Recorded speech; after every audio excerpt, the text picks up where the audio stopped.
Simula ba nung nagkaroon po nitong pagtaas ng presyo sa gasolina nung nangyari po itong sa Middle East, meron po ba silang adjustment doon sa ibinibigay nilang fee sa inyo para kahit papano makadagdag po sa inyong take-home pay? Wala po.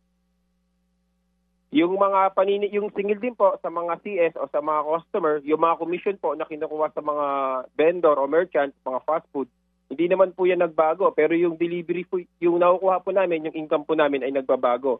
Meron po silang ginawa na parang tingin namin po dito ay mas masahol pa sa band-aid solution.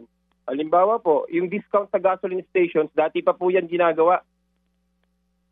Bago pa po magkaroon ng gera ay meron na po talaga tayong mga discounts. And yung discounts po, ito po ay partnership no company and the gasoline station. So, unfortunately, wala po masyadong itong epekto sa ating mga delivery rider dahil ito po ay piso o 2 piso kung ikukumpara po sa mga plus 20, plus 15 pesos. So, Sir Jeff, nagbigay din po sila ng incentive. Riding incentives po. Ang ibig sabihin po nun, kapag bumiyahe ka, na-complete, halimbawa po, naka 25 deliveries ka sa isang araw, meron ka pang additional na 70 o 50 pesos. Pero kailangan mo rin po yung ibiyahe. Kailangan mo pa rin yung pagtrabahuan. Hindi po yan automatic na parang grant. So, yun po. Okay. So, wait, Sir Jeff, dalito ako kasi sabi mo wala. Pero may binibigay na discount ka mo dun sa mga nagpapagasolina. So, meron po ba o wala? Paano po ba? Yung discounts po ay dati pa po yan bago pa po magkaroon ng gera. Okay. Pero yun nga po, pag sinabi po nating bigay po sa kanila, ito po ay through the effort ng gasoline station para kumita rin yung gasoline station, tangkilikin sila. At the same time po, ay ito po yung pagpipilian ng mga delivery rider. Pero kung tatanungin nga po kung may epekto po ito, wala po kasi piso, 2 piso. Kumpara po sa 20 hanggang 15 pesos na pagmamahal ng gas. Sa madaling salita, Sir Jeff, walang dagdag incentive or kita na ibinigay itong mga platforms na ito. So ngayon na lang po, since malinaw na karamihan pa rin nga po sa grupo ng sentro ang hindi pa rin nakakatanggap ng tulong galing po sa gobyerno and even yung platforms, wala rin pong maibigay kaninyo na tulong sa inyo. Ano na lang po ang panawagan ninyo? Lalo wala pa rin naman pong tugon dun sa liham ninyo.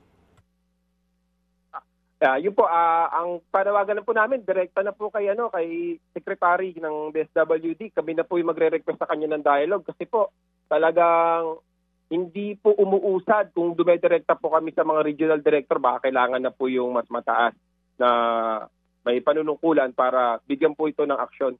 Kasi unang-una po, ang sinasabi namin, ito naman pong amount, itong pong subsidy dito, hindi naman po ito galing sa mga platform companies. So bakit po nila hinaharang yung mga legitimate na mga delivery rider at yung mga affected na delivery rider? So direct na lang po kami ng dialogo sa DSWD Secretary. Kay Secretary Rex Gatchalian, oo. Apo. Tapos yung pangalawa po ay nakipag-coordinate na rin po kami sa Department of Labor and Employment yung mga possible po na assistance sa mga delivery riders na pwede nating i-avail habang nararanasan po natin itong dilubyong ito. Mga kapatid, para sa iba pang mga balita at impormasyon, sundan niyo po kami sa X, Instagram, Facebook at syempre sa TikTok, True Network PH. Mag-subscribe din po kayo sa aming YouTube channel, True Network. May website din po tayo, truenetwork.ph. At pwede nyo rin po kaming mapanood sa Channel 19 ng aming True FM TV. Lagi pa rin makinig sa radyo dito po sa 105.9 True FM dahil dito, lagi po sa'yo, kapatid.